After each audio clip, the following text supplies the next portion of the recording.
Well, welcome to the Triclinium, a podcast named after the three-sided table used in the Lord's Supper, where you're invited to join the three of us as we think through matters of Christian faith, practice, and community.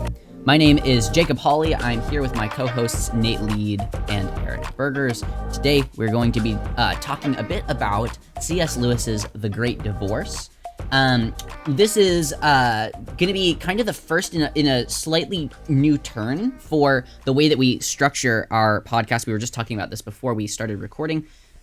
We wanted to get more into like writings, whether that be the scriptures themselves or theologians and their writings, or maybe even like podcasts or other media that's been released by notable thinkers. But we want to start being more of a podcast that's reflecting on topics that are outside of our, just our considerations and the questions that we're coming up with on our own. And so today I'm going to give kind of a brief outline of what The Great Divorce is about. I just got the chance to read through this with a group from my church, a group of guys from my church, and we had a cool conversation out of it. And this is a book that just has so much fodder for conversation.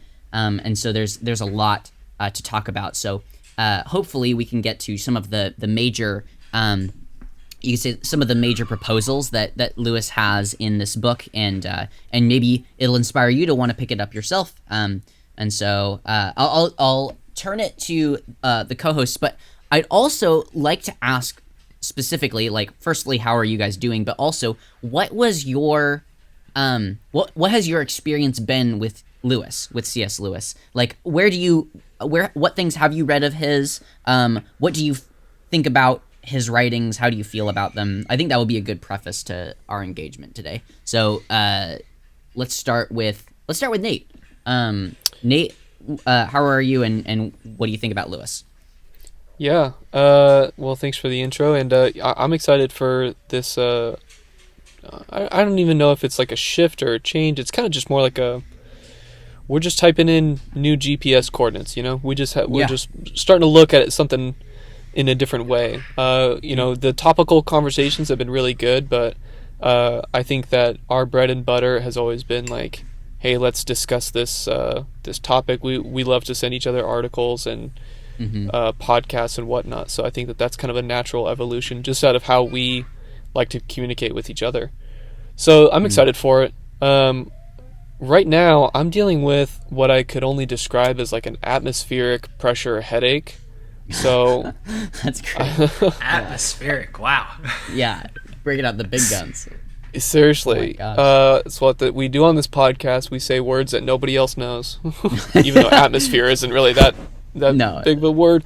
Anyway, it's if anybody else deals with these, I'd be super curious to know. So send us an email. That email will be at the end of the podcast, so you'll have to listen the whole way to get to hear the email. I'll plug it right now. I want an answer so bad to this. If you have if you get like sinus headaches or migraines from atmospheric pressure changes, if the universe itself conspires against you in that way, please reach out to us at sophomorosofficial@gmail.com. That's SOPHOMOROS official@gmail.com. Sorry. Keep going. Shout out Jacob. I love it.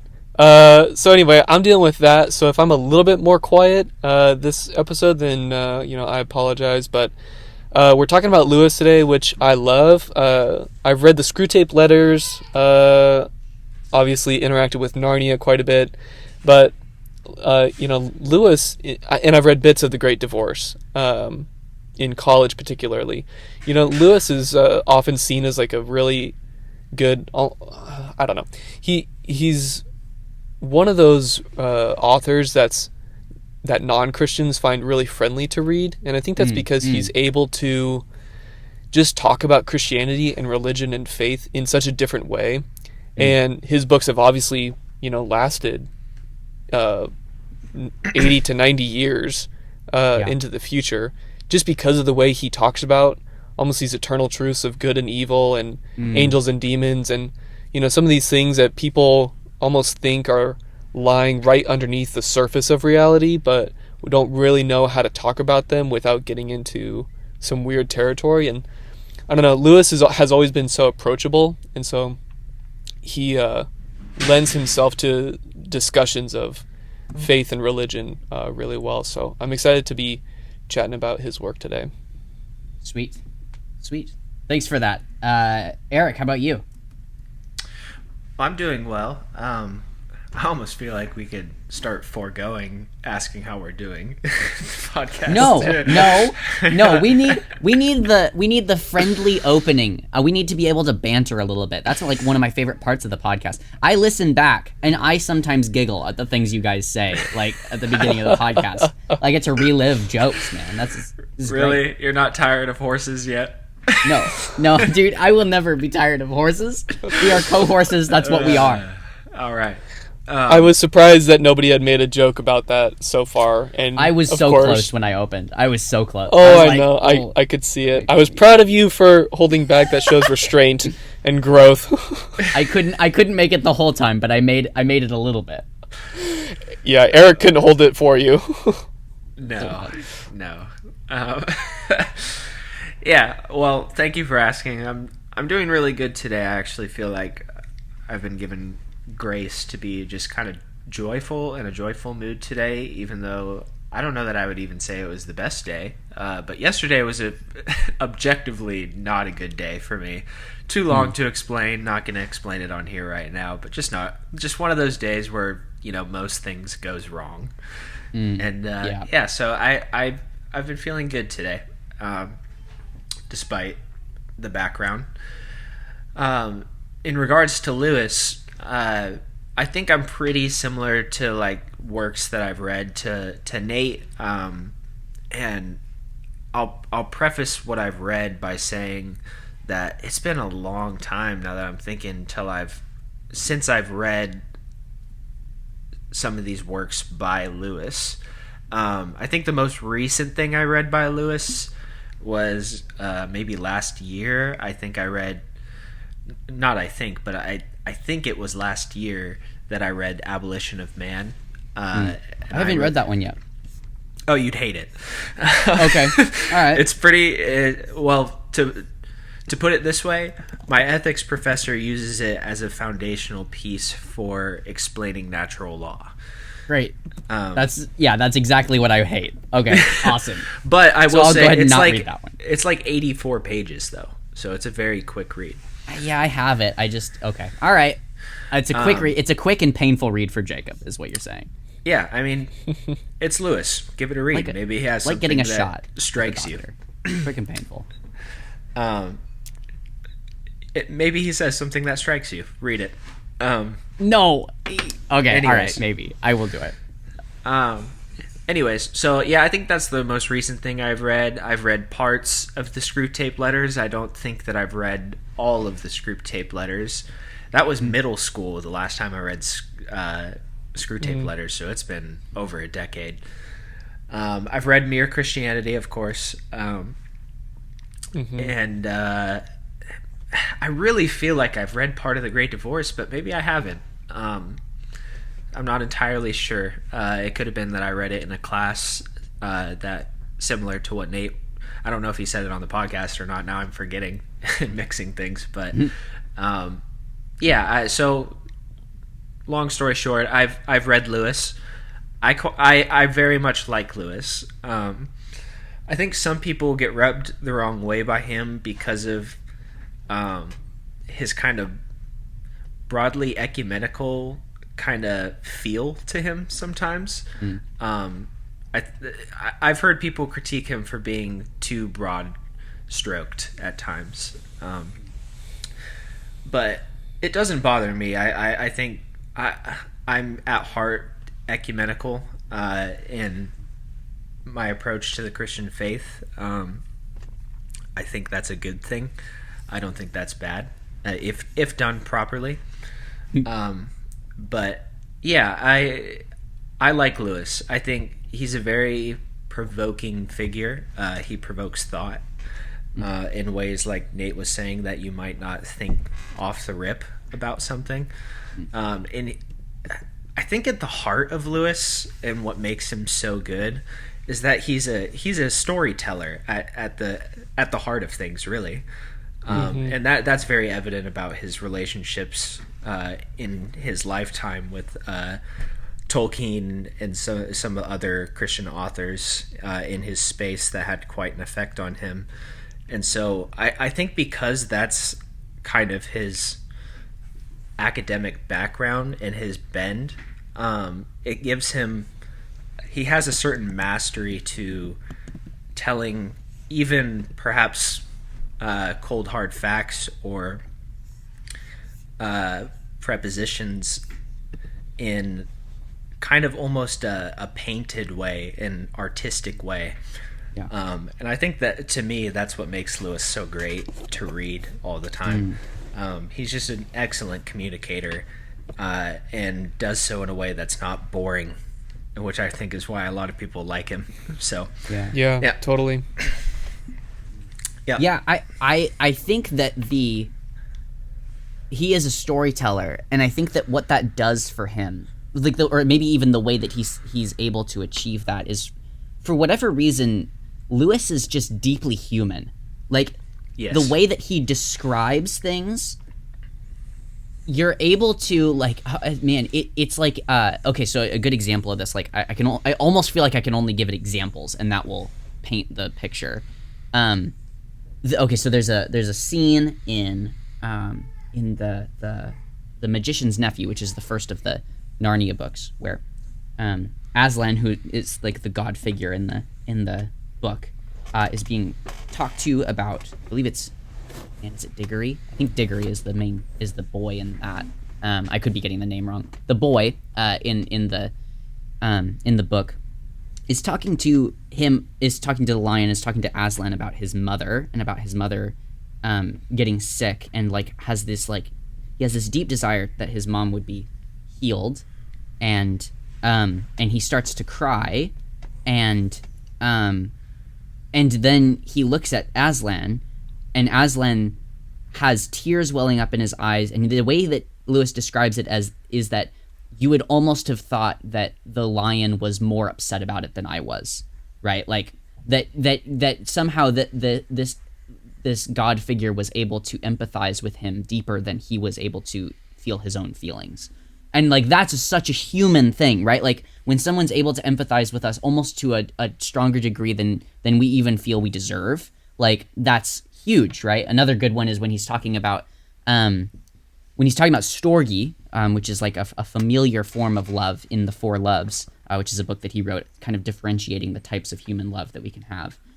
He talks about like the fireplace and the old pair of fluffy slippers that we've been using for 20 years. Like there's a love that's born of familiarity, and he paints it that way, like it's the slippers, and it's like, I know exactly what you're talking about. Like he's able to put his own human experiences in words that I think, in ways that other theologians have a deep trouble doing. Yes. And I think it does, like Nate, you were talking about, he's very friendly to read. And I think the reason he's very friendly to read, even for people outside the church, is because he's able to tap into those deep human experiences and use those for his points. Mm-hmm. Yeah, I think you've touched on something too that I've been thinking a lot about personally as well. That is very true of Lewis. I'm apologize right now. I'm watching my microphone like sound waves, and they're not looking very big. So if I'm very quiet, apologies in advance. Hopefully Jacob can edit that. I'm gonna blow you up so loud in the editing. You're just gonna be like this like leveled out, crazy, distorted. Yeah. I'm not sure what's going on. So apologies in advance if it's complicated. You're good. We'll figure it out. But going back to what I was saying, I've been thinking a lot about stories and the nature of stories and just how central they are to just humanity, human culture in general. I think a lot of that is due to figures like Jordan Peterson. He's very, especially right now in new works that he's producing, very focused upon the centrality of stories to the human experience. And he will go so far as to say that humans primarily see life through stories, and stories that win out over other stories. And that's why I think people like Peterson are so are touching such a close nerve with people nowadays is the same reason that Lewis still touches a nerve with people nowadays. And I might go so far as to say as to why the scriptures themselves still touch people as close as they do nowadays, is because God's primary way of communicating to his people in the entirety of the scriptures is narrative. I don't even think that's really a debatable point. Correct me if I'm wrong, but the vast quantity of the scriptures is made up of narrative. And so, yeah, I just love stories, and I'm starting to feel like I personally need to take the idea of stories a little more serious because of how impactful they seem to be just in general on culture and on people. Yeah.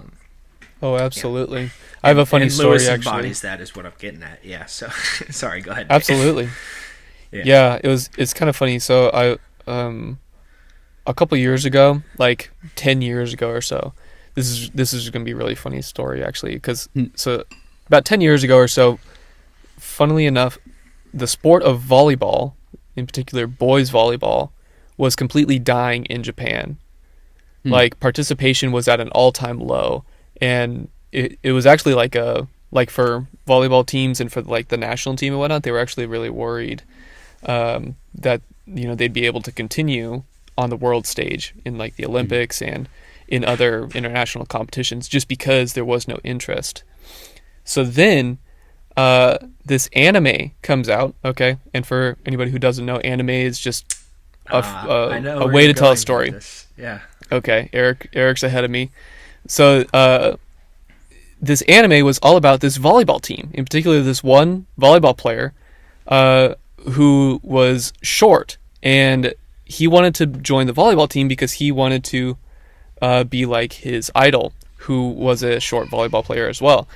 And so this whole story that is totally character-based just goes through this volleyball team at a failing high school, their redemption arc, the way that the guys train, the way that they come together as a team, the competition of the sport, and the story was so great. I will hold that it's one of the best, like, I don't know. It's it's my favorite sports story, I think. It's so good.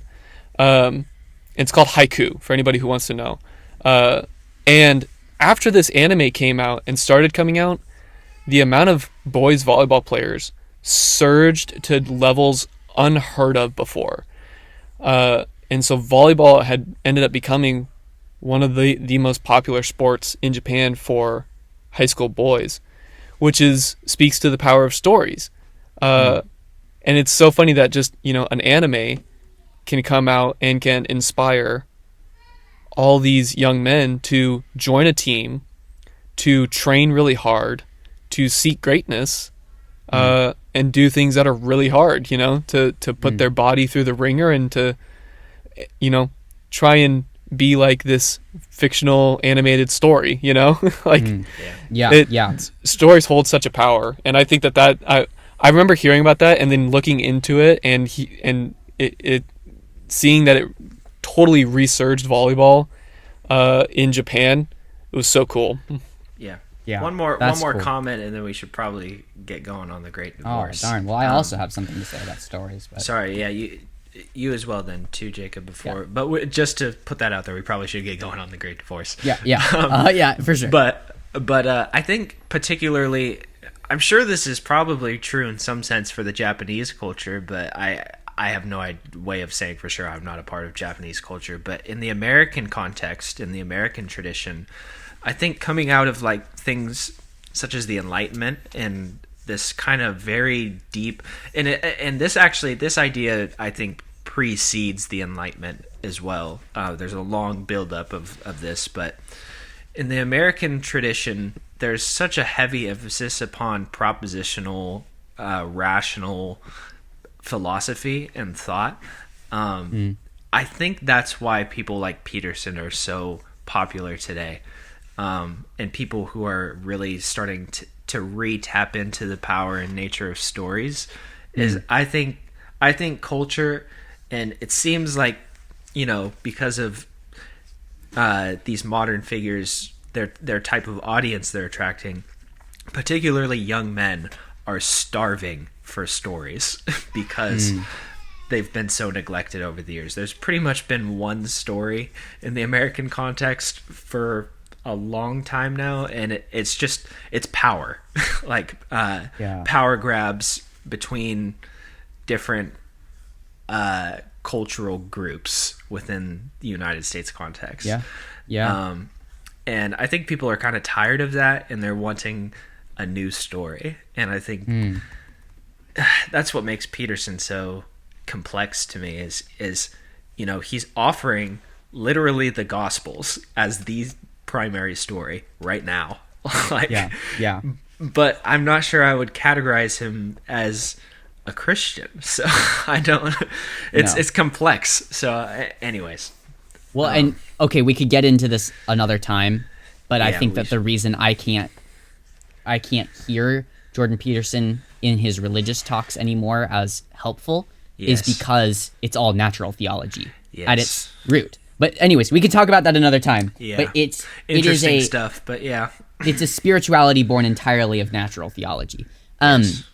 Because, well, anyways, another time. I will just say this: I was recently diagnosed with OCD, and I have noticed something about myself that most of the, you could say, so OCD is like it's a form of anxiety disorder that basically it's an anxiety around uncertainty, specifically like feeling like you need to be entirely certain that some feared outcome in the future will not happen.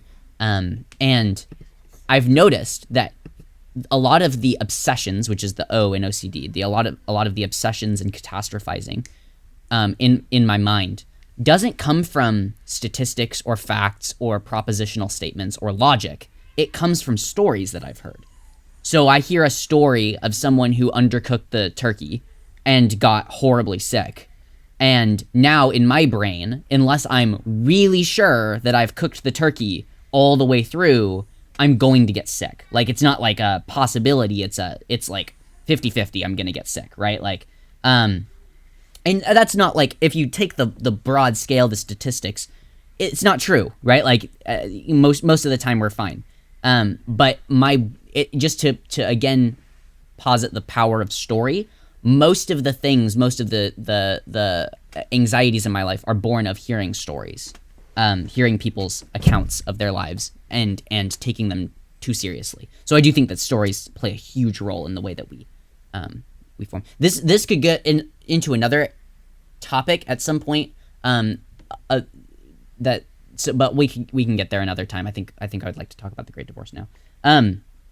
So okay, I'll give kind of an overall idea of what the Great Divorce is like as a book, what its intentions are, what kind of the flow of the book, and then I want to drill down into several ideas that I think are interesting and provocative.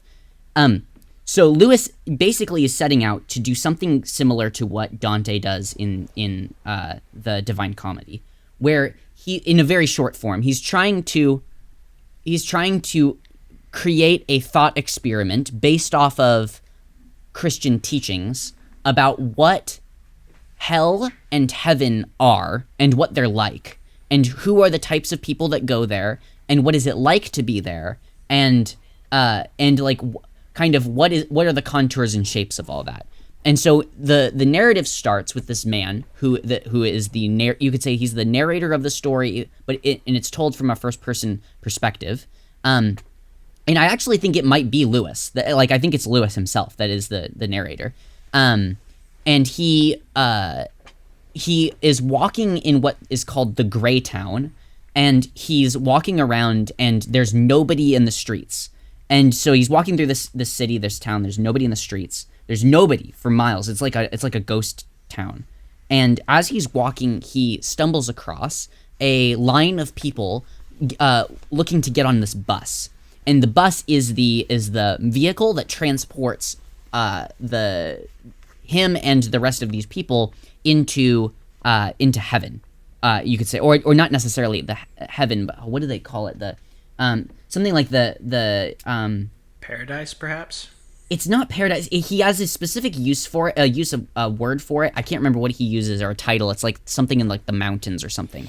But basically the idea is it's like this in between point, this transitory point between heaven and hell, and so the higher up into the mountains you go, the closer to heaven you are, right? So it's a visualization of what you might call like a form of purgatory, maybe you could say.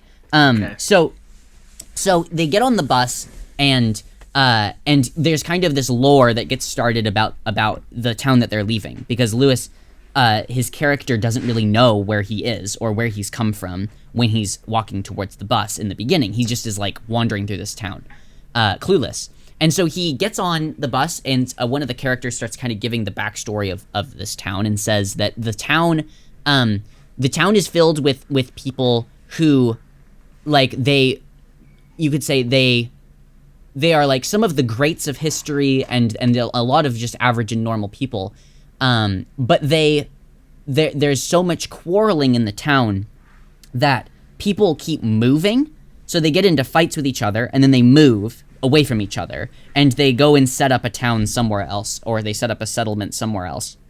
And then they eventually will meet somebody along the way there, and then they end up quarreling with that person, and then they end up going and moving even further out. So the town is almost the epicenter of hell, in his view. The gray town is hell, right? So, but hell becomes progressively worse as the people move further and further away from the city into isolation. So they're moving farther and farther from each other. And the other interesting factor of hell, and I'll stop here so we can kind of talk about this before I continue on in the story, is that the people that are there, while they're never satisfied with what they have, they are able to create things just by thinking of it. So they go into a new area of the world of this hell, and they'll like think up a house, and it's there, and now they live in the house. But then there's these like comments where it's like, but the houses can't keep out the rain, or something like that. Like, so there's reality. It's almost like a delusional town, right? Like it's this town of angry, bitter delusion.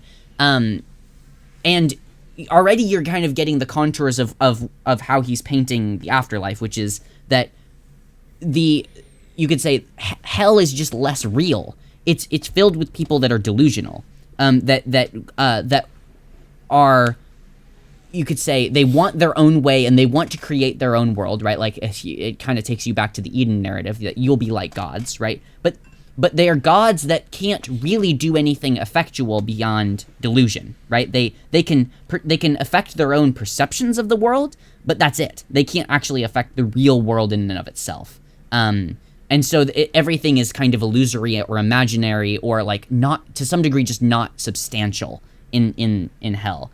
And it's funny because each of the characters that he encounters in the bus as he's going up into hell, or out from hell into heaven, is like they're critical of hell, but they don't see it as hell. They see it as like the place that they naturally belong to, that they're citizens of. They critique it as like kind of forms of bitterness or cynicism or satire, but they're never, and so they're cynical, but they're not. They're not. They can't imagine escaping it. They want to exist in kind of almost they want to adjust hell, but they don't want to leave it.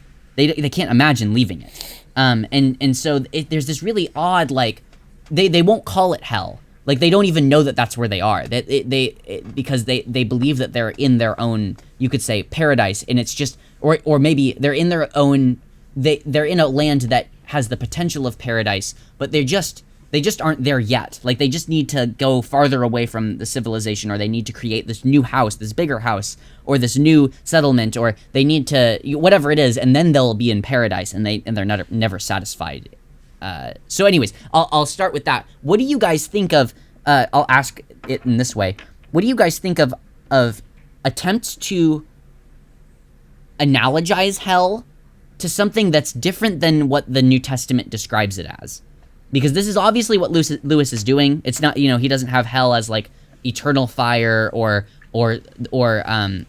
even like an annihilation perspective or something that's like darkness. He has like a very concrete sociological understanding of hell that's based off of the human virtues and vices. So what do you think of that? Yes, I think, man, great description, Jacob. Very clear, so I can picture what's going on. Yeah, thank you for that. Just assuming, without having read the book, that everything you're saying is accurate about what Lewis is saying, which I'm sure is true. I think an analogy breaks down no matter what you do about it, no matter what you're comparing from one thing to another, whether or not it's hell in a conceptual town like Lewis is doing, or something else in the real world. So there's always going to be holes in the use of analogies. Because of that, I don't think that's a good reason to say that analogies therefore shouldn't be used in any capacity whatsoever. So I'm for analogies. I think what Lewis is doing between the town and comparing it to hell is acceptable in my mind, insofar as the reader understands that he's only describing one component of what hell may be like or describing. So from what I'm gathering from you, I think Lewis's strength in what he's describing and in what's going on is that really he's describing the component, one true reality about hell that is supreme and ultimate human indulgence, completely divorced from heaven and God. Maximal human sin in the form of maximal human self-indulgence and selfishness. Yeah. I don't see how you could say that's not true about hell. I think that's a true proposition in regards to what hell may or may not be like. I would be inclined to say that anybody who finds themselves completely divorced from God is therefore entirely self-indulgent, entirely fixated and dependent upon oneself, which is a bad thing, I would say. So, yeah, it seems to me that, just off of what you've said, Lewis isn't doing, and I'm not sure he even could do if he tried. What he isn't doing is describing hell one-to-one in its entirety, but rather a component of hell fixated upon one human proclivity, if you will. Yeah. Okay, interesting. I want to ask a clarifying question for you, and then I want to move to Nate too. What do you think that when Jesus says things like the fires of Gehenna or outer darkness or all these kinds of other away from the presence of God, there's a lot of different ways of framing hell. Do you think that those are literal, like meaning like those are, we need to imagine hell as an inferno, or are those pictures that are being given to us to give us a sense? Are they analogies in and of themselves? I take some as pictures and some as metaphorical. It would be entirely dependent upon how I contextualize and read the text. Okay. That's so it's not necessary to see all of them as entirely literal. No, for example, I don't think when hell is being described as fire or as some the text is using some type of imagery such as flames or something like that. The lake of fire in Revelation. I think you said the flames of Gehenna, which I think occurs in the Gospels. Yes. I tend to take that more as metaphorical. I would not be inclined to think, although obviously it is a possibility, that those who suffer eternal separation and punishment in hell are literally just on fire all of the time. So, I would take those more as a metaphor, if you will. Okay.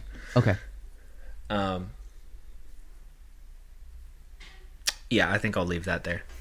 Cool. Nate, how about you? What do you think of his depiction of hell? Are we allowed to make those kinds of leaps? And what do you think about outer darkness, fire, those kinds of pictures? Are those also analogies in the same way? Oh man, I feel like that could be its own podcast question. I feel like there's a lot there, but no, I think I'd agree with Eric. I think he did a good job describing things. I think that we have freedom to kind of imagine. For one, we were created with imagination and with the ability to storytell, and so I think that where we get in trouble, just as people, is when we try and write absolutes. It's like if we were to write absolutely, this is what hell is like. That's when it's like, well, you're definitely wrong then, because we can't. We're given the gift of imagination and storytelling, but we're not given the gift of knowledge of those things, not yet. And very true. And so I think being able to talk about maybe what hell might be like through a narrative lens, I think it's really helpful for people actually to actually start to imagine what it may be like. Now, it's up to every person to interpret these stories, and if they were to take them as gospel, that hell is literally like a bunch of people moving away from each other and being able to conjure things. If that's what they actually start to believe, it's like, well, we don't want to steer people in that direction. But if, at its core, C.S. Lewis is getting at a key component of what hell may be, and it's separation from God, like what Eric was saying. And then also, like what you were saying, Jacob, the types of people that end up in heaven and in hell, what kinds of types of people are they? I remember you saying something like that in your original description of the book, and I couldn't help but think about the type of person who is in hell always gets in fights with other people and then moves away, isolating themselves, prefers their own ability to that of leaning on someone else. And it's like, if you prefer yourself, if you think that your own salvation, or if you think that you can just pull yourself up by the bootstraps and make it work or be okay, well, you don't see a reason for a savior, because you can do it yourself, essentially. So that's an interesting component. It also made me think of the quote, hell is other people. For some reason, I don't know. I don't know. Schopenhauer. Who is that? That's it's Sartre. I think it's Sartre. Okay. Okay. Some French person. It's Sartre. Yeah. So it made me think of that because but it's also not other people in this example, because for one, it is because you get down to hell and it's like everybody you're around is so self-absorbed that they can't reach out to you, and you're so self-absorbed that you can't reach out to others. And so it is both other people and it is within yourself, so to speak. And really, more than anything, it's you. You in Lewis's conception, I think especially the emphasis on isolation betrays that you could say other people are the excuse for you to go and be alone by yourself even further, and hell is you, because otherwise, right? Like I actually, okay, this will get us into the rest of the book more, but there you might even say that there are forms of suffering in the new creation, or in his depiction of hell, I mean heaven, that are redemptive or transfigured in a way. I'll go on to talk about that in a bit, but there's so much to talk about in this book. I don't want to get lost in that. So that's good. So I have other questions that we could talk about with hell. I'll ask the question, then you tell me what if you want to move to the next part of the book or not, because I want to be cautious of time. The other question I had was, do you think that people continue to sin in hell, or is hell entirely an externally inflicted reality on others?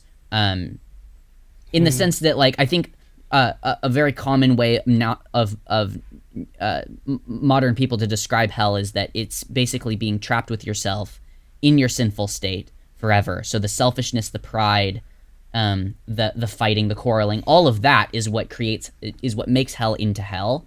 But and that's certainly Lewis's perspective. But I get the feeling from reading the New Testament that hell is not actually something. Well, firstly, that sin is not present in hell, because sin is done away with by the time you get to hell. But it's destroyed and conquered. But also that it's not like if people had the choice to leave hell, that they wouldn't, right? So the way that Lewis is painting the picture is that these people are so delusional, and that, I mean, I think it actually is Lewis that says hell is a prison locked from the inside, right? It's that that they're the ones that are choosing this for themselves, and this is how he allows for God to be loving in the midst of it, is because God's giving them what they want. But in my reading of the New Testament, it seems to me that God is inflicting an external pain or reality upon people who would not prefer that. It's not just it's not a state of their own making. So what do you guys think on that? And / do you want to just move to something else and leave that for another discussion?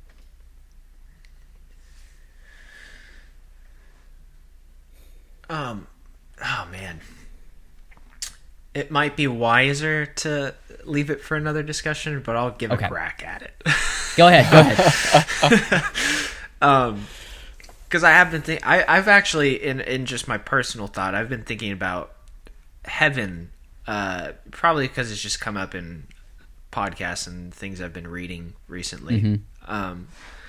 So I'm going to talk about heaven for a second, but only because I think hell is essentially the inversion of what heaven is like. A lot of people have been, not one of the biggest, but a critique against heaven by either, just secular or flat out atheistic or anti-God people. One of the biggest things they have against heaven, when I think just uninformed people approach the scriptures, is they think it's like literally people sitting in a circle saying, "Holy, holy, holy is the Lord Almighty," over and over, singing worship songs for an eternity, and that's it.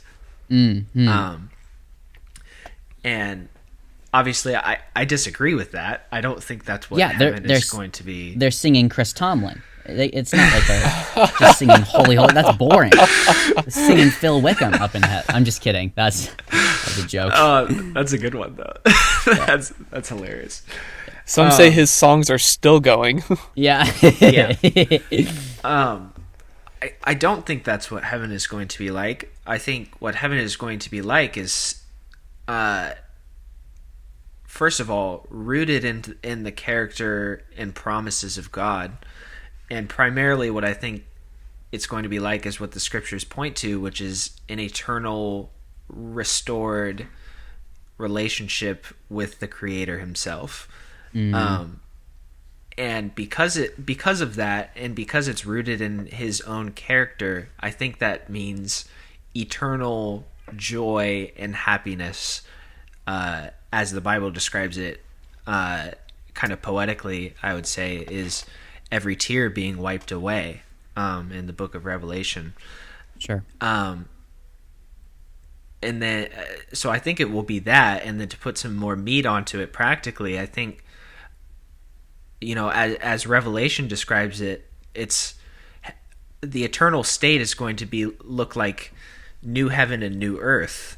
And so I think it looks something similar. Just to make a long story short, and maybe it's not good doing it that way, but just to put it out there, I think heaven will look a lot like what it looks like right now, or earth, I should say, will look a lot like what it looks like right now, minus sin, and only joy and only happiness and goodness because of the character of God and because of his promises that he's going to keep and work out in that eternal state. And so because of that, I think what it looks like is multiplied joy. Like, imagine the most joyful thing to you to do in this life that's objectively good, that people see as objectively good, multiplied by infinity. I don't think you can cap joyful things that will continue to exist and continue to be formulated in the eternal state, because joy is eternally rooted in God, the character of God himself. And so I'm saying all of this to say that I think you could invert that and say the same thing for the eternal state in hell as well. I think it's eternal badness, if you will. Eternal I think separation is probably the best thing. And I think that's, to tie it back into Lewis, that's why Lewis's depiction is so helpful, is because it's eternally separating and straying away from Jerusalem and heaven and God himself. And so it's eternal, again, self-indulgence and doing things solely rooted in the self, solely rooted in satanic action, and multiplied by infinity, if you will. So there is sin. I think so. I was going to butt up against you a bit with that, but I'm hoping that all makes sense. This is all off the top of the brain, but that's how I would picture it, I think, going forward. Cool. Nate, do you have anything to add to that? Well, man, I love talking about things like this, by the way. I just feel like we need a pipe or a cigar, because this is like just like Lewis. Yes. I'm literally looking at a picture of Lewis, that famous picture of him with the pipe in his mouth and like the smoke, like Aslan and smoke. Yeah. Man, yeah, I think that, because your original question was, is there sin in hell? To answer that, I don't think that we... Here's the thing. I don't think that we lose our agency when we pass from this life into the next. But I think that the difference is that in heaven, sin is washed away. And I think that we retain our agency in heaven, but that because we're in the presence of the Lord, that sin sin is incompatible with heaven and with the Lord. And so I don't think sin is even really an option, or at least, in heaven, I don't see how that's compatible with what we know of the Lord. Just even like sinful humans like Moses can't look on God's divinity, right? Without being burned away, because Moses was a sinful person, or just a human, like we all are, and he can't stare at God. And we know that we're going to be face to face with God. We're going to see him. And so Nate, sin is incompatible in that realm. Would you say something along the lines of that, because you think that human beings retain their agency in heaven, that because of the perfected grace of Jesus in the heart of his disciples and followers that sin is an eternally refutable reality in heaven. It's an eternally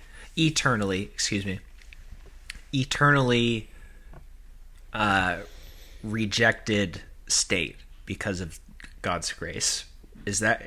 Am I following you by saying that, or what do you think? Like, are just to clarify your question, because I want to make sure I'm tracking too. Are you asking, like, is it that in heaven we could sin but we choose not to because of the heart Eternally, of Jesus? yeah. We do that just over and over again. We choose not to sin, or that. Okay, that's interesting. Yeah, interesting question. That is the question, I think, though.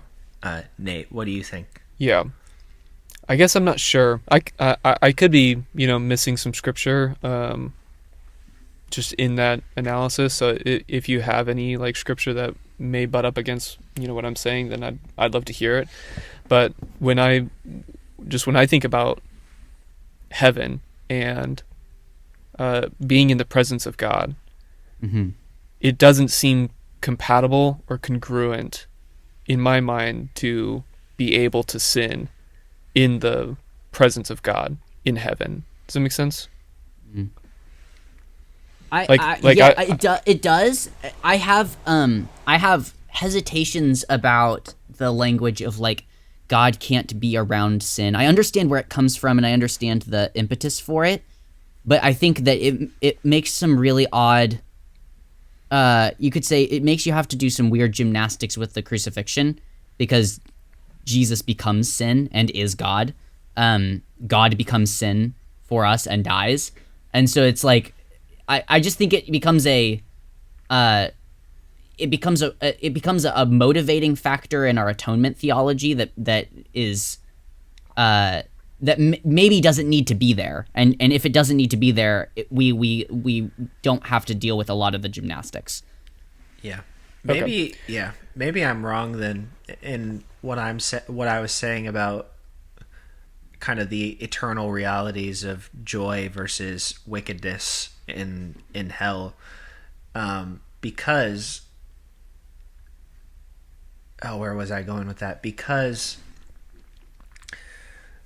sin, I don't know, because I am inclined to say something like sin isn't possible in heaven, and if that's the case, I think you'd have to say the reverse, to where sin isn't possible in hell. I think, I don't know, I'm getting a little lost now.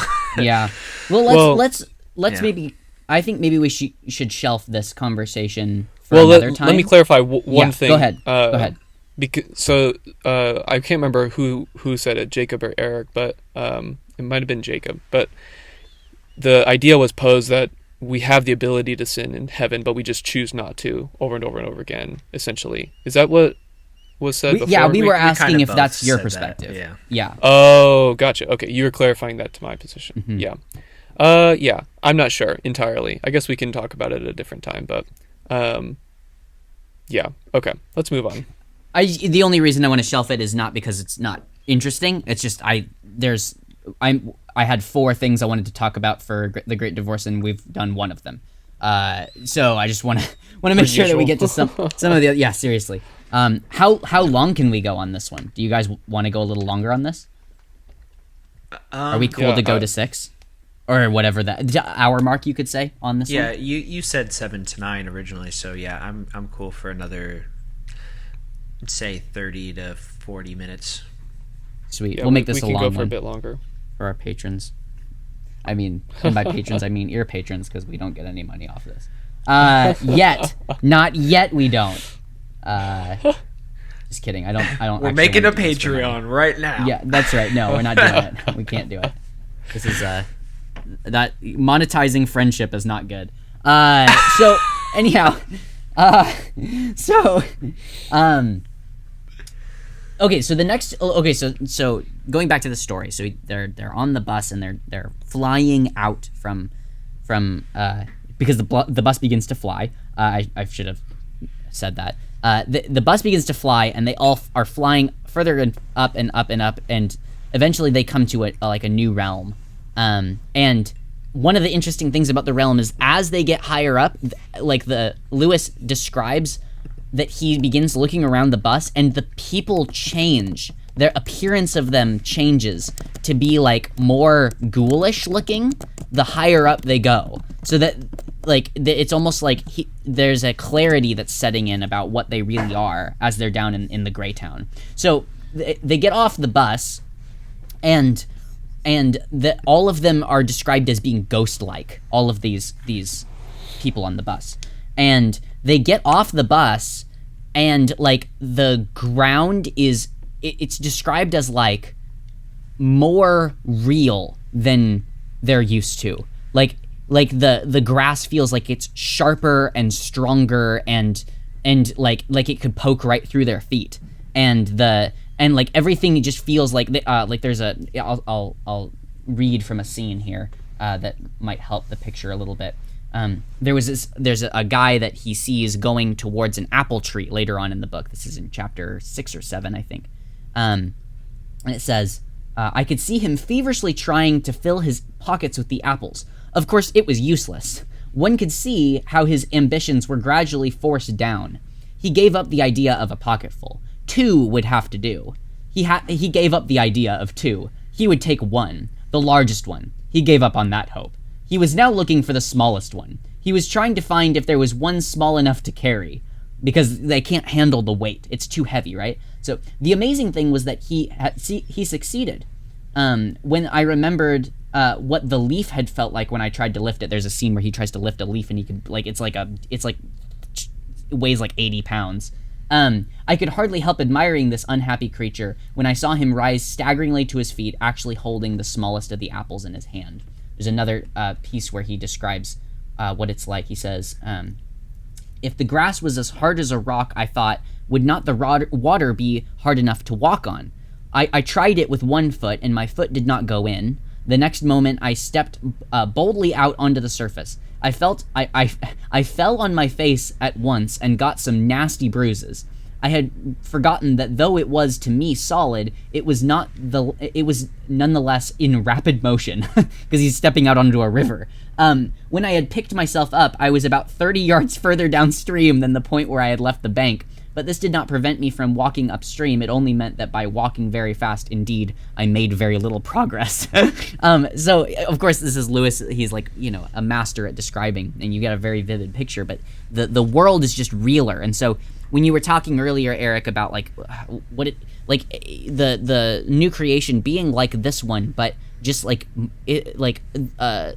multiple of joy or a multiple of goodness greater than we are able to comprehend here. I think that you're in line with Lewis. Lewis just thinks of all things natural as being, you could say, almost escalated in this land.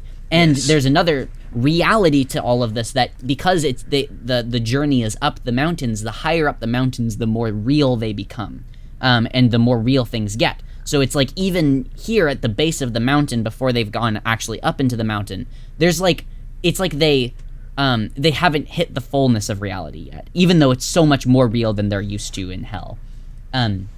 There's another reference where he's talking to his mentor, or like kind of his Virgil in this his guide into this life, who is George MacDonald, which was he was a Scottish pastor and theologian and kind of storyteller that Lewis was fond of in his writings. And anyway, so the figure of MacDonald is talking, and he says, he points down to this tiny little crack in the ground and says, the place where your bus came from was no smaller, or was no bigger than that crack, basically. So the whole process of them going up in the bus actually was them becoming larger and coming out from a deeply narrow crevice of heaven. Basically, hell is just the tiniest, most minute fragment of heaven that is almost retreating from heaven the further down it goes, if that makes any sense. So it's a really fascinating approach. But all of this is just context. This is a setting for the conversations that happen. So I'll move now to some of the conversations that I think are interesting. One that gets quoted a lot that I think is interesting is you could say each of the ghosts are encountered in this new realm by a spirit, and there's a difference between ghosts and spirit for him. The spirits are the ones that are coming down from the mountains to help the ghosts and to invite them up into the mountains. And the ghosts are always coming up with reasons why they don't want to go up into the mountains, because the ghosts belong to hell, and they're like, this is alien territory. It feels like too much for them. So there's one story where a ghost comes out, and is on his shoulder. You can see this lizard-like creature that's whispering into his ear, and this lizard, of course, is representing like kind of like a demonic sin that's like or a stronghold in his life, and Lewis is watching the interaction between the spirit and this ghost. And the spirit comes and is like, would you like... It's actually an angel in this specific instance that comes to confront the ghost. And he says, would you like me to kill it for you? Would you like me to remove it, is what he says. Would you like to be rid of the lizard? And the guy says, of course, please. That would be wonderful. Thank you. Please do it. And he says, then I have to kill it. And he says, oh, I didn't know that you were going to go quite to those extremes. Well, let me think about, maybe I actually don't want you to kill it. Like, let me, he kind of starts getting nervous and equivocating. And he says, so I'll read now. This is from page 108. It says, it's the only way, said the angel, whose burning hands were now very close to the lizard. Shall I kill it? Well, that's a further question. I'm quite open to consider it, but it's a new point, isn't it? I mean, for the moment, I was only thinking about silencing it, because up here, well, it's so damn embarrassing. May I kill it? Well, there's time to discuss that later. There is no time. May I kill it? Please, I never meant to be such a nuisance. Please, really, don't bother. Look, it's gone to sleep of its own accord. I'm sure it'll be all right now. Thanks ever so much. May I kill it? Honestly, I don't think there's the slightest necessity for that. I'm sure I'll be able to keep it in order now. I think the gradual process would be far better than killing it. The gradual process is of no use at all. Don't you think so? Well, I think I'll think it over, what you've said very carefully. I honestly will. And he goes on and on. So there's just this long argument to some degree of him backing away, and the ghost is or not, the angel is trying to be of service and trying to remove this man's, the hindrance, the thing that's keeping him from the mountains, the thing that's enslaving him.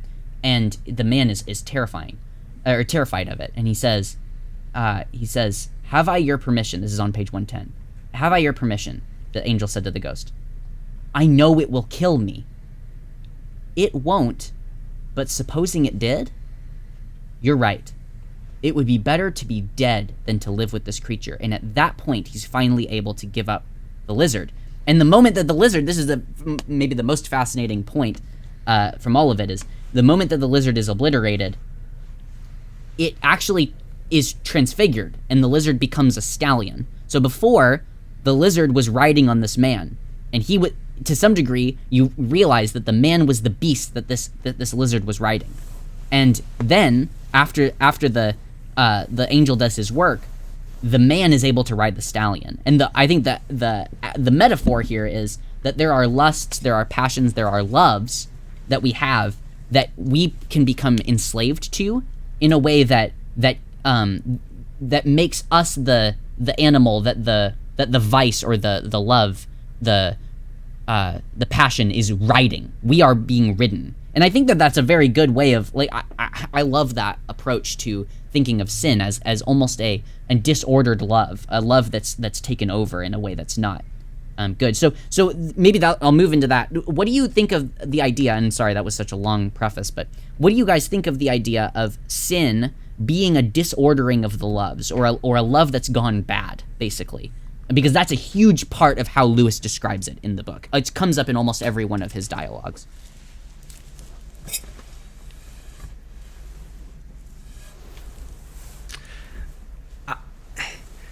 Again, I think I would say something similar to what I said the first time about using analogies to describe hell. Mm-hmm. I'm for I think Lewis is spot on to an element of what sin is and what love is. But I'm not sure I would say it encapsulates the whole thing. So in that sense, I very much like the narrative there and the storytelling. It's almost convicting in nature, I would say. So yeah, I think that is helpful imagery that Lewis paints there, and I'm for the way that he paints it. But would I say that encapsulates the entire essence of the nature of sin and love? I'm not sure. I don't think I would. Let me ask a more pointed question. Is the essence of sin, is the motivation of sin always self-gratification? In other words, are there ways of sinning that don't have to do with what I actually want? That's a great question.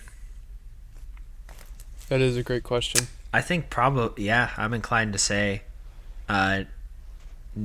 I think, again, off the top of my head, scripturally, I do think it's pretty clear that sin is, at the very least, primarily connected to disordered personal desires.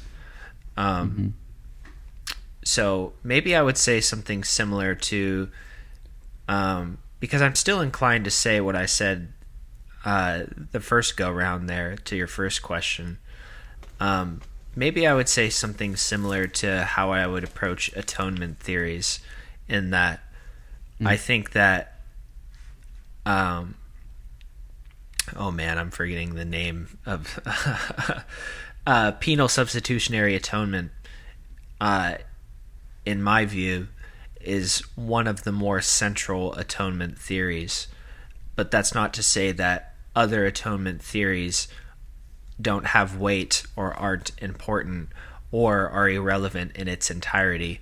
I don't think that. I think there's an element in truth in most substitutionary atonement theories. Perhaps in the same way, I would say that sin is primarily in accordance with what Lewis has to say about it.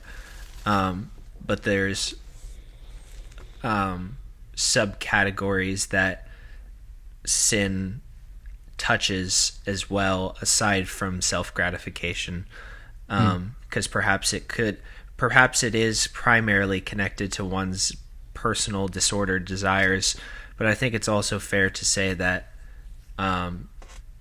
for example, if a husband has an affair with his wife and desires to be with the mistress in some long form sort of relationship and wants to murder his wife, he might be doing that for that mistress in that sense, and so that in one sense is connected to his personal desire to be with the mistress, but is also connected to hers as well, her desire perhaps to have the wife be rid of.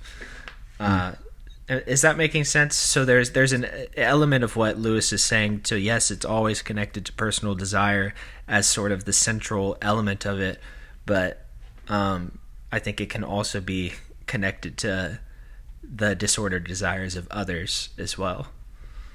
Yes. Oh, yes. No, I think there's kind of a webbing effect, but I do think that actually at the core it's all connected to something that is selfish. So like at the core of that would be, yes, he wants to be rid of his wife.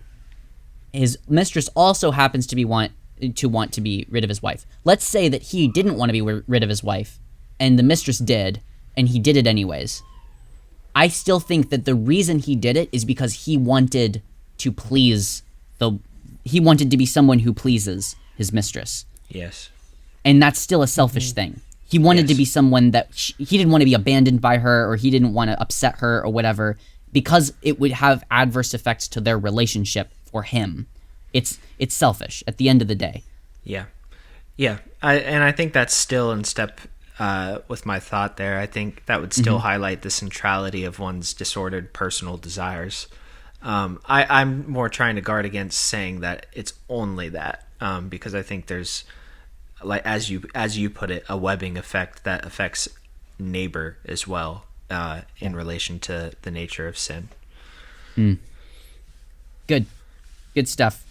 Nate, what about you? What do you think? Yeah, man. That's a great question. I think it's really eye-opening too. Just like when you consider that sin is self-serving, and love is serving others. You know, love is, mostly external. I've heard it described or defined as love is to will the good of others, to actually put action towards others for their betterment, even at the cost of your own betterment. And we see that really encapsulated in the crucifixion, how Christ goes to the cross against every human desire for self-preservation. He knew the pain and the suffering that he'd go through, and yet he did it because he loved us, and God set it up that way because he loved us. And if Christ was served in any way by his death on the cross, or if God is glorified in the crucifixion, but I don't think that he did the crucifixion. I don't know. Like he obviously did it in order to reconcile us to himself, and it's like, if he did it any other way than the crucifixion, I think that people, because like they think about a ruler of an empire, like serving his people, and he says, you know what, I'm going to serve our people, and I'm going to become wealthier in the process, essentially, like I'm going to institute, we're going to put more farms out, we're going to, have more trade, we're going to create friends and whatnot, and I'm going to be, I will have saved the kingdom and everybody will love me for it, It's like, that's obviously a self-serving thing, but in Christ dies on the cross, he loses his life so that we may gain life. And it's hard to, it's almost hard for anybody to say, well, Christ was, that was very self-serving of him. He poured his life out for us. Yeah. In that moment. It's good. You're sparking an odd line of questioning for me. I'm not going to share it here yet, but I'm going to write it down for later, because I'm going to go think about that for a bit. So thanks, Nate. That was a really interesting point that you made, and I think it spiraled some thoughts for me. Let me... Any last thoughts for you guys on that little chunk? Well, I thought it was really interesting too, just in the story, how unwilling this guy was to give up this, seemingly random lizard that was using him too. And I found the imagery so interesting. And it kind of goes to show that those who are waffling or hesitant to allow somebody else to intervene in their life, they're unwilling to like think about somebody who has an ailment and they go to the doctor, and the doctor's like, you have this insane disease, and the good news is that we can cut it out of you. It's going to be a tough process, but we can cut it out of you. Do you want that? And the person's like, no, I want to continue living with this ailment. It's like that. Yeah. It is a cautionary tale of, don't live with the ailment. Let the doctor remove it for you. Yes. Let Christ remove your sin. Yes. Let him free you from your burden. Which I thought, it was such an interesting story. And I think and this is like, it's hard. We have to be cautious of the context. I'll talk a little bit about Lewis's conception of time here in a second, and that will help clear some of this up. But there's something that the angel says that's fascinating, where So the ghost says, I actually think that the gradual process will be better for this, would be far better than killing it.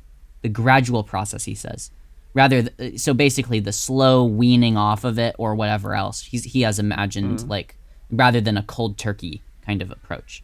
And the angel says, because this is the way that Lewis gets around the accusation that he's advocating purgatory, is he says, no, all of this is a play that represents what's happening in timeless eternity. And none of the ghosts ever actually go up to the mountains, and none of the spirits ever go down into hell. There's no crossover. But they act out the desire, right? The spirits act out the desire to save the ghosts because it shows the heart of saved people, and of the God that saved them. And the ghosts never go, or you could say they're curious about heaven, but they're never willing to actually commit to it. So that's like part of the thing. And he doesn't say it's impossible, but he says that it never happens. Like it just has never happened. But the angel says, in response to him saying this I think the gradual process would be better, which involves time, right? He says the gradual process is of no use at all, right? And I think what he's referring to is, like, in this state, there's no sense in a gradual process, because there is no gradation. There can't be, because there's no time, right? This is all happening in an instant. But but I think the idea is interesting. Like, do you think that there's merit to saying that in the mortification of our flesh, in the gradual process of sanctification, that there is, you could say that one is better than the other, that the gradual process, rather than just an immediate kind of like a Damascus Road kind of like switch of personality, is better? Because I think for many Christians that they go years and maybe don't see a ton of progress in certain areas of distrust and sin in their life, and they're like, I don't, there's the feeling of like, I don't think I'm even capable of giving it all up now, but I don't think that doing just less of it is better either, right? Or maybe it doesn't feel like you're going the whole way. You're just embracing less. So, like, what do you guys think of that? The idea of the gradual process of mortification versus like an instantaneous kind. Oh man, I think Go ahead, Eric. I think it's an entirely contextual question, and I think the Lord has it out for the best of each person. So if for Saul of Tarsus, I think getting kicked off the horse was best for Saul in accordance with the will of the Lord. For Simon Peter, I think the gradual process was better for him. I think denying the Lord and then being restored to the point where he says, "Lord, you know I love you," after affirming that he loves him 3 times in the same way that he denied him 3 times. That was the way in which Jesus decided to approach Peter. So I'm not sure. I think what I'm saying is I'm not sure I accept the premise of the question, because I think the Lord is the one who can. That one is better than the other. So because I think the Lord is the one who contextualizes it for each person. So let me then ask this. I'm a pastor. If I have somebody come to me and say, I can't stop getting in arguments with my wife, and I know it's wrong, and the Lord has convicted me of this, and I want it to be done, would you say repent and be rid of all of it? Or would you say try to do it less, or to notice when you're doing it more often? Would you approach it from a gradual perspective, or would you approach it from a be rid of it, be done? Again, I think that would entirely depend upon the person, and what I know of the person. The way in which you pose that person's hypothetical question would suggest to me that perhaps something more gradual would be better for him. No, yeah, maybe the opposite. I'm not sure. Again, I would probably have to know more about the person. But yeah, I'm not sure just saying a one size fits all answer to this question works for everybody, because people are complicated. For some people, I think saying stop doing that entirely is probably better for them. Because of their personality and the way in which the Lord designed them as a human being, as a person, an individual agent. But I think for others, it's probably better that they are prompted to slowly and gradually draw themselves out of something wicked. An example of this might be, I don't have any solid primary source material to back this up, but I believe this is true, and I'm sure a quick Google search would affirm it.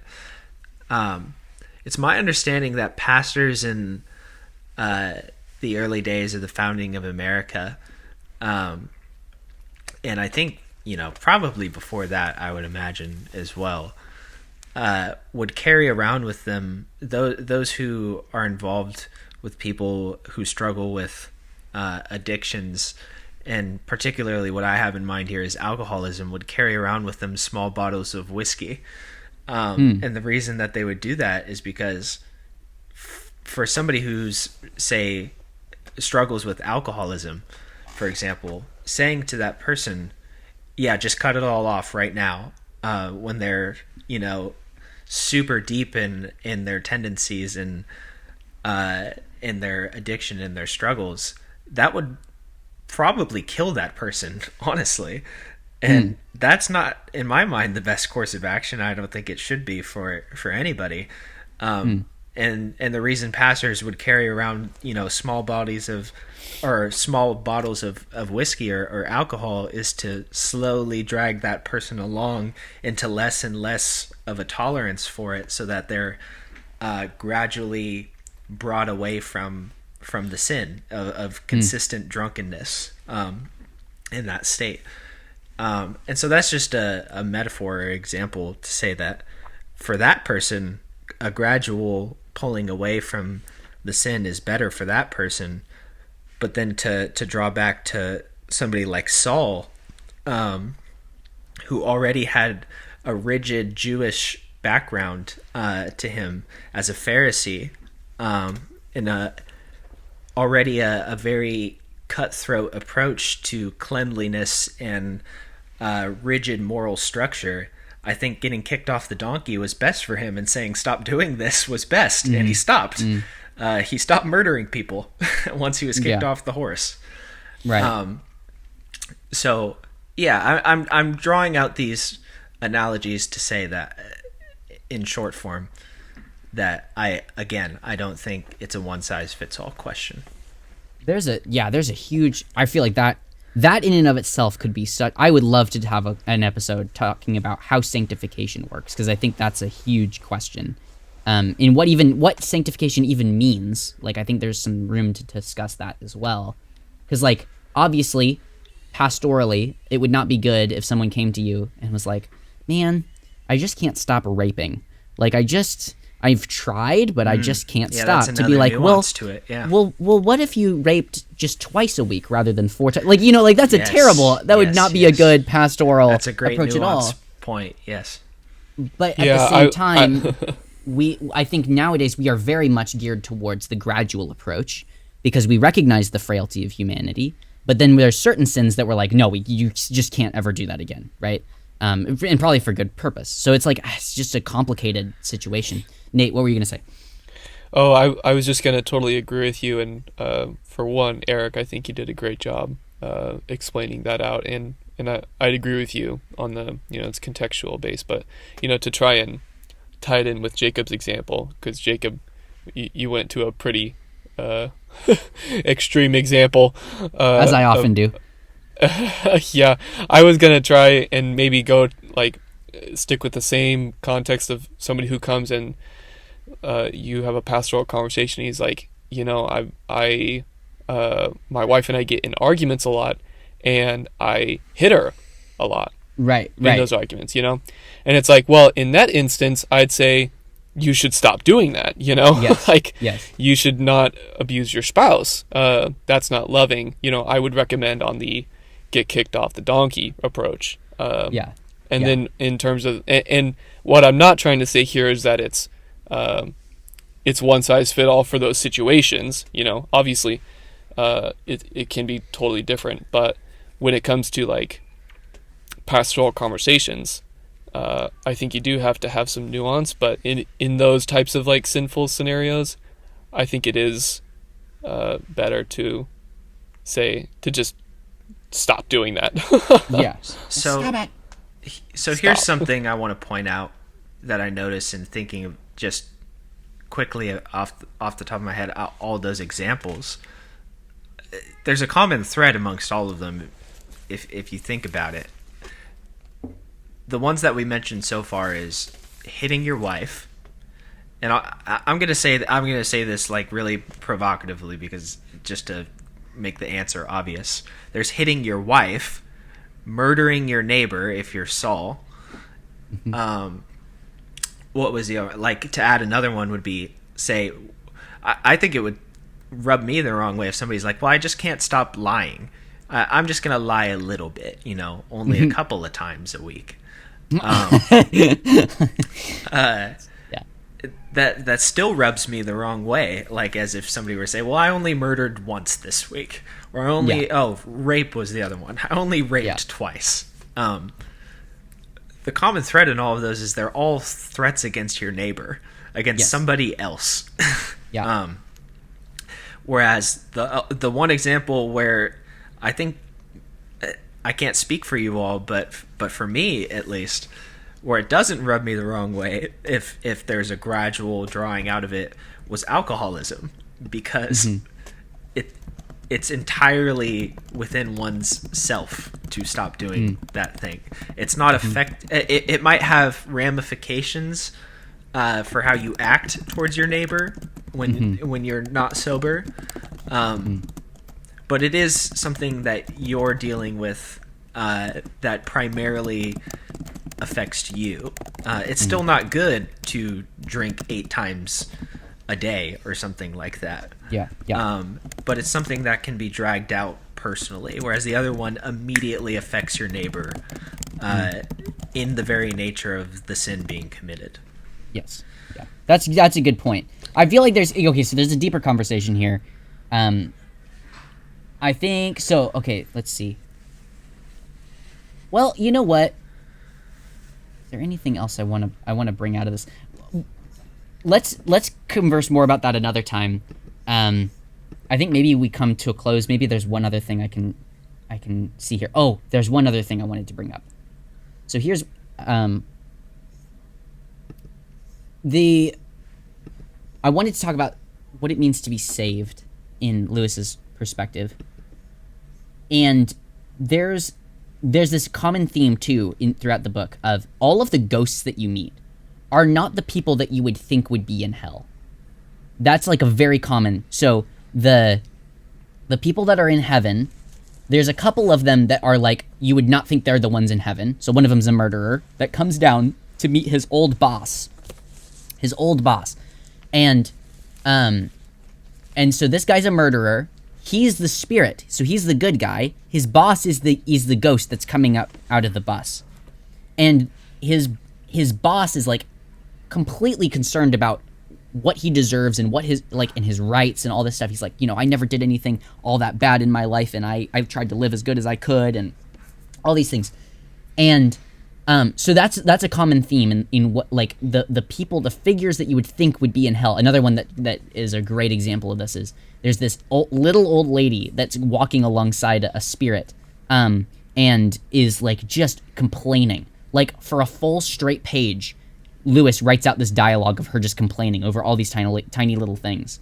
And Lewis then says to MacDonald, who's sitting next to him, says, I'm going to be honest, I didn't think she'd be the type that would be here in hell. And MacDonald says, and if there is any of like her left, then we will blow it into like a coal, we'll blow it into a flame, and she'll be real again, and we'll bring her up into the mountains. But it might be that all that's left of her is her grumbling. Like, and this is like one of his frameworks for sin, is that there are types of sins that can consume you so fully that you aren't even present anymore, and it keeps going on like a machine into the future, into eternity. But okay, so all that, so that's, it's great, right? So, but this is one of the things that shocked me when I was reading. Where is the quote? There we go. So this is between the man who's a murderer and his boss. He says, "Murdering old Jack wasn't the worst thing I did. That was the work of a moment, and I was half mad when I did it. But I murdered you in my heart deliberately for years. I used to lie awake at night, thinking what I'd do to you if I ever got the chance. That's why I've been sent to you now, to ask your forgiveness and to be your servant as long as you need one, and longer if it pleases you." So this spirit is coming down from the mountains. So he's actually already experienced, tasted whatever eternity with God feels like. And then he's actually sent, it seems by God or whatever authority, he's been sent back in order to be a servant of the man that he wronged in his life, and to ask forgiveness. I think there's so many implications with that are fascinating.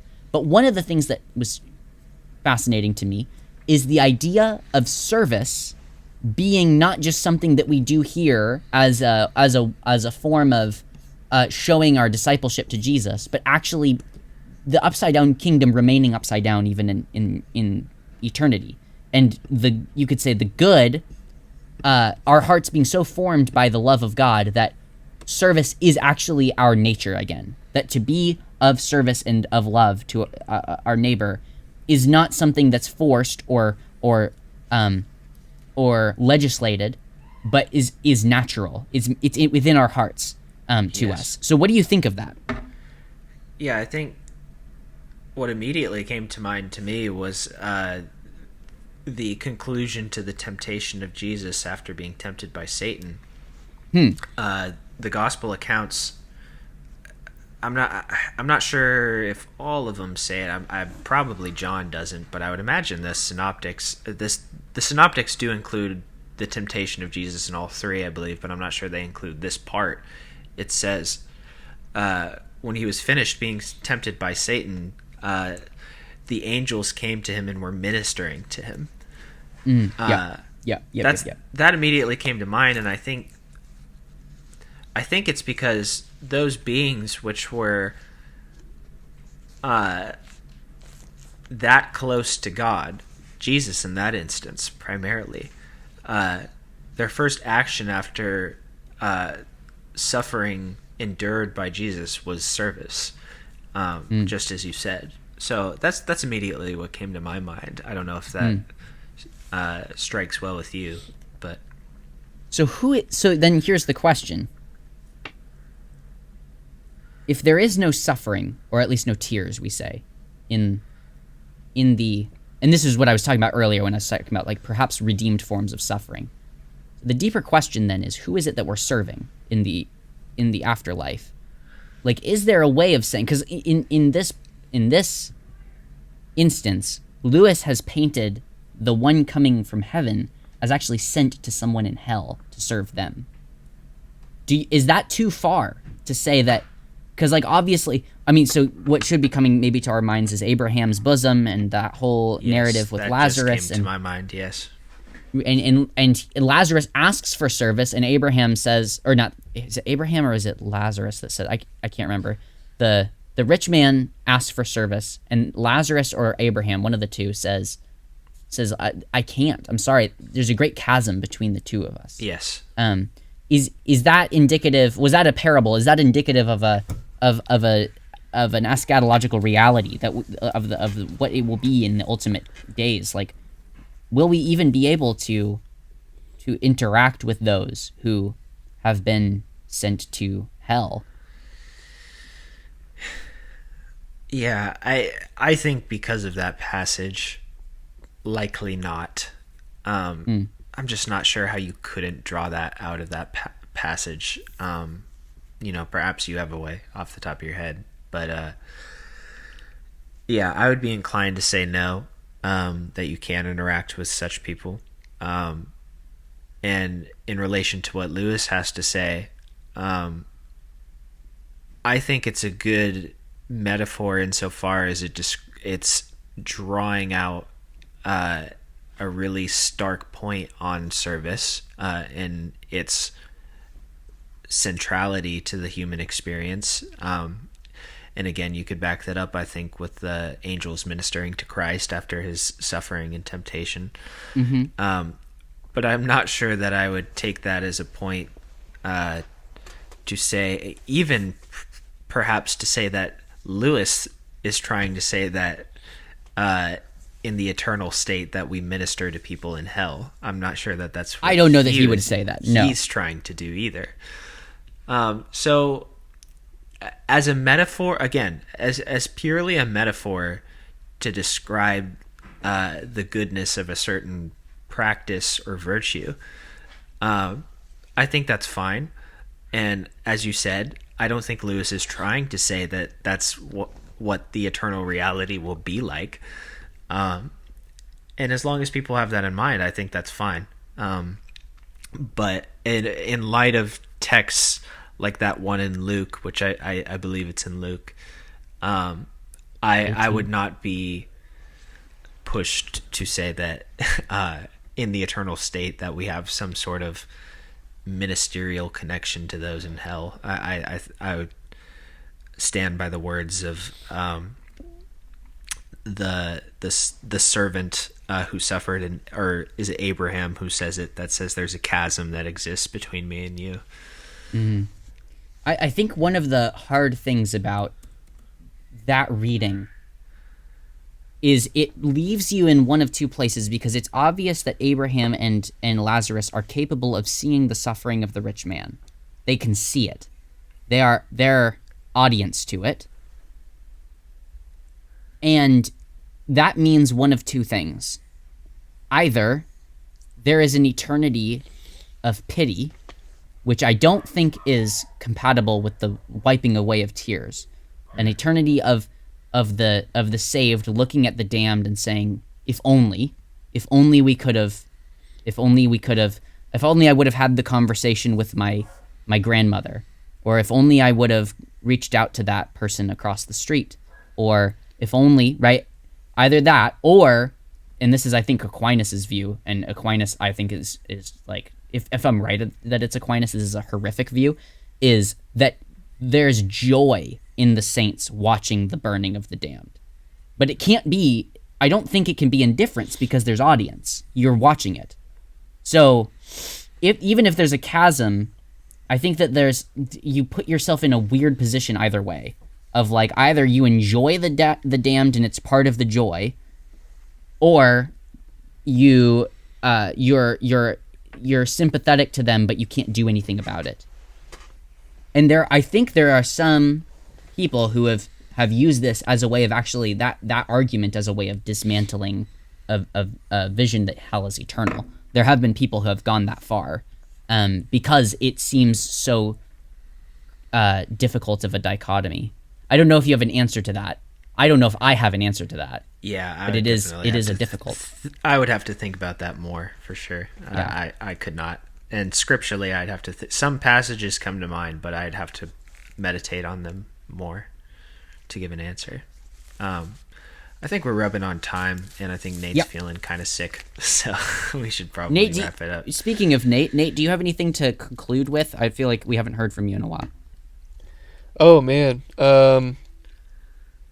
yeah, no, I mentioned at the top that I'm dealing with a headache, so I've been a little bit quiet, but I've been trying to listen. I think that you guys are hitting some really cool areas. These are really interesting to talk about, like the chasm between heaven and hell. Oh man, I wish we could keep going. But I think for the moment, this is where I'm gonna say I got nothing. So then shall we say au revoir? Yeah, I think this is a good place to push pause, and if we want to come back to The Great Divorce, I'd be more than open to it. Yeah. I will say I think we've hit a lot of the major themes of The Great Divorce. There's probably more, but we would get really into the minutia. And I think so there's still, like, I've hit a lot of the themes, but there's still so much of, like, the detail. This is like one of the most rich books from C.S. Lewis. So if you're listening to this right now and you haven't read The Great Divorce, my gosh, please read it. It's so good. I've listened to it on Audible twice and read it once. And every time I'm reading it again, I'm like, oh my gosh, it's Is there just anywhere so to good. get it for free? Like, would it be on YouTube I for imagine free? that you might be able to find it on YouTube for free. But the Audible book is so good, and I think it's $8 text-wise on Amazon. Yeah, if you wanted to do I just- figured they're probably pretty cheap, but I am one of the listeners thinking I need to read it. Yeah. $8 is kind of steep for me right now. If you have a signature, if you have a an Audible membership, they have a Signature Classics compilation Yeah. where you can get all of them for 1 credit. No So- kidding. So I have that, and it's the same recording. So if you want to listen to it there, you'll also get, like, I think they did like 8 to 10 other books too by Lewis, and they're all good. So Mere Christianity, The Screwtape Letters, Abolition of Man, Grief, A Grief Observed, all no of those, way. you get them all. Problem of Pain, Miracles, Weight of And- Glory. In blunt honesty with you guys, I bum off my mom's Audible and I use her credits sometimes. I might have to do that. Dude, it's you could call that appropriation for the kingdom's sake, right? You just Amen. see, it's like Robin Hood. You're seizing, you're stealing, but it's for a good cause. So, and it's your mom. She'll probably forgive you. Anyways, ask for forgiveness, not permission, and steal from your mom is the moral from this episode. So, all right. Well, if you would like to reach out to us either about your findings on atmospheric headaches for Nate, or if you would like to reach out to us about anything in this episode, you may do so. We would love to hear from you at sophomorosofficial@gmail.com. That's SOPHOMOROS official@gmail.com. We would love to hear from you, and thanks for listening to this episode. And as always, may Christ be exalted.